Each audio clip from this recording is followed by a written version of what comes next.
അസ്സലാമു അലൈക്കും വറഹ്മത്തുള്ളാഹി വബറകാതുഹു. ഇന്ന് ഓർമ്മപ്പെടുത്താൻ ഉദ്ദേശിക്കുന്നത് ബഹുമാനപ്പെട്ട വഹ്ബ് ബിൻ മുനബ്ബഹ് റളിയല്ലാഹു അൻഹുവിൻ്റെ ഒരു ഗൗരവമേറിയ ഒരു ഉപദേശമാണ്. ബഹുമാനപ്പെട്ടവർ പറയും, മിസ്ലു മൻ തഅല്ലമ ഇൽമൻ ലാ യഅമലു ബിഹി. ഒരാൾക്ക് ഇൽമുണ്ട്, പക്ഷേ ആ ഇൽമു കൊണ്ട് അദ്ദേഹം പ്രവർത്തിക്കുന്നില്ല. അദ്ദേഹത്തിൻ്റെ ഉദാഹരണം ഏതുപോലെയാണ് എന്നതിനെ ബഹുമാനപ്പെട്ടവർ വിശദീകരിക്കുകയാണ്. ഒരാൾക്ക് ഇൽമുള്ളത് കൊണ്ട് ഒരാൾ ഉന്നതിയിലേക്ക് എത്തുന്നില്ല. ഇൽമ് എപ്പോഴും നഫ് ആകണം, ഇൽമ് ഫലമുള്ളതാകണം. ഫലമുള്ള ഇൽമാവുക എന്ന് പറഞ്ഞാൽ അത് അവൻ്റെ ജീവിതത്തിൽ പകർത്തുന്നവനാകണം. നാം എന്ത് ഇൽമ് കേട്ടാലും അത് നമ്മുടെ ജീവിതത്തിൽ അത് നാം കൊണ്ടുവരുന്നുണ്ടെങ്കിൽ ആ ഇൽമു കൊണ്ട് നമുക്ക് ഉപകാരപ്പെട്ടു എന്നാണ്. അല്ലാതെ കുറേ ഇൽമുകൾ ഞാനിങ്ങനെ പഠിച്ചു, എനിക്ക് കുറേ വിവരമുണ്ട് എന്ന് പറഞ്ഞതുകൊണ്ടൊന്നും എവിടെയും ആർക്കും ഒരു ഉപകാരമില്ല. അതുകൊണ്ടും ആരും ഒന്നും നേടാൻ പോകുന്നില്ല. അപ്പം ഇൽമിൽ അമലില്ലാത്ത ഇൽമുള്ളവൻ, അവൻ്റെ ഇൽമിൻ്റെ ഉദാഹരണം ഏതുപോലെന്ന് പറഞ്ഞാൽ അവനൊരു വൈദ്യനെ പോലെയാണ്. എങ്ങനെ? മഅഹു ശിഫാഉൻ ലാ യതനാവി ബിഹി. വല്ലാത്തൊരു വാക്കാണ്, വളരെ ചിന്തനീയമായ വാക്കാണ്. ബഹുമാനപ്പെട്ടവർ പറയാണ്, ഒരു രോഗിയെ പോലെയാണ്, അല്ലെങ്കിൽ ഒരു വൈദ്യനെ പോലെയാണ്. അദ്ദേഹത്തിൻ്റെ അദ്ദേഹത്തിൻ്റെ രോഗത്തിന് ശിഫ നൽകാനുള്ള ഷിഫാക്കുള്ള എല്ലാ മരുന്നും അദ്ദേഹത്തിൻ്റെ കയ്യിലുണ്ട്. പക്ഷേ അതുകൊണ്ടൊന്നും അദ്ദേഹം ചികിത്സിക്കുന്നില്ല, അല്ലെങ്കിൽ ആ മരുന്ന് അദ്ദേഹം കഴിക്കുന്നില്ല. അങ്ങനത്തെ ഒരു രോഗി എപ്പോഴെങ്കിലും അദ്ദേഹത്തിൻ്റെ രോഗം ശിഫയാകുമോ? ആ രോഗം കൊണ്ട് അദ്ദേഹം നാശത്തിലേക്ക് പോകുമെന്നല്ലാതെ തൻ്റെ മുറിയിൽ, തൻ്റെ റൂമിൽ, തൻ്റെ കൈവശത്ത് ഈ രോഗത്തിനുള്ള മരുന്ന് ഉണ്ട് എന്നതുകൊണ്ടൊന്നും രോഗം മാറാൻ പോകുന്നില്ലല്ലോ.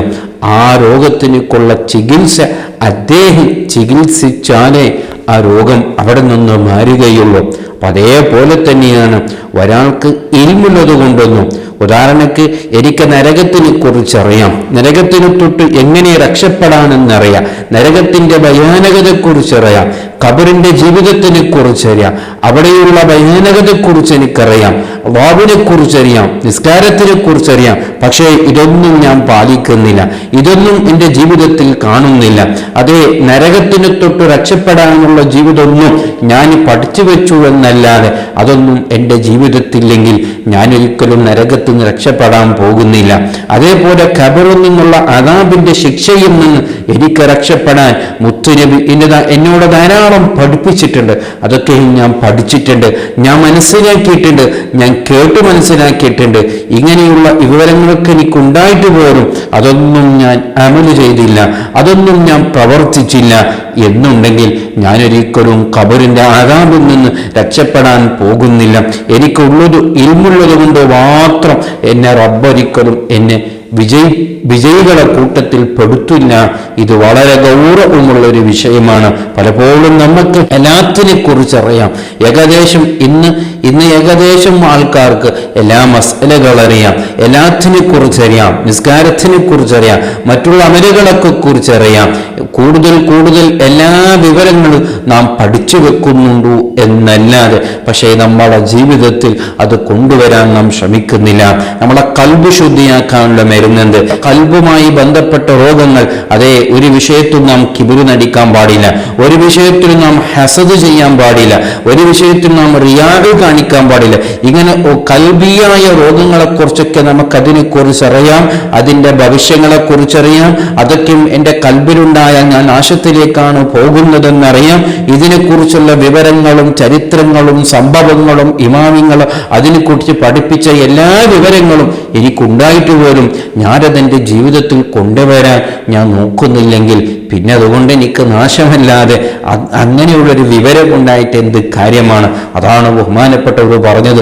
വല്ലാത്തൊരു വാക്കാണ് വഹ്ബ് ബിൻ മുനബ്ബഹ് റളിയല്ലാഹു അൻഹു നമ്മെ ഓർമ്മപ്പെടുത്തിയിട്ടുള്ളത്. അത് ചെറിയൊരു ഉപദേശമൊന്നുമല്ല.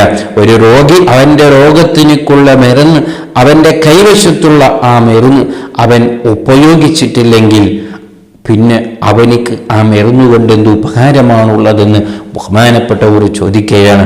അതുകൊണ്ട് നാം പലതും പഠിച്ചിട്ടുണ്ട്. അതൊക്കെയും നമ്മളെ ജീവിതത്തിൽ കൊണ്ടുവരാമെന്ന് നോക്കണം. എന്നാലേ അള്ളാഹുവിൻ്റെ അടുക്കൽ നമുക്ക് വിജയിക്കാൻ കഴിയുകയുള്ളൂ. കേവലം പഠിച്ചതുകൊണ്ട് മാത്രം അള്ളാഹുവിൻ്റെ അടുക്കൽ വിജയിക്കാൻ പോകുന്നില്ല എന്ന ഗൗരവമേറിയ ഒരു ഉപദേശം എന്നും നമ്മെ ഓർമ്മപ്പെടുത്തുന്നതായിരിക്കണം. അല്ലാഹു സുബ്ഹാനഹു വ തആല നാഫിയായ ഇൽമു പഠിക്കാനും അത് ജീവിതത്തിൽ കൊണ്ടുവരാനും അല്ലാഹു തൗഫീഖ് നൽകുമാറാവട്ടെ. അസ്സലാമു അലൈക്കും വറഹ്മത്തുള്ളാഹി വബറകാതുഹു.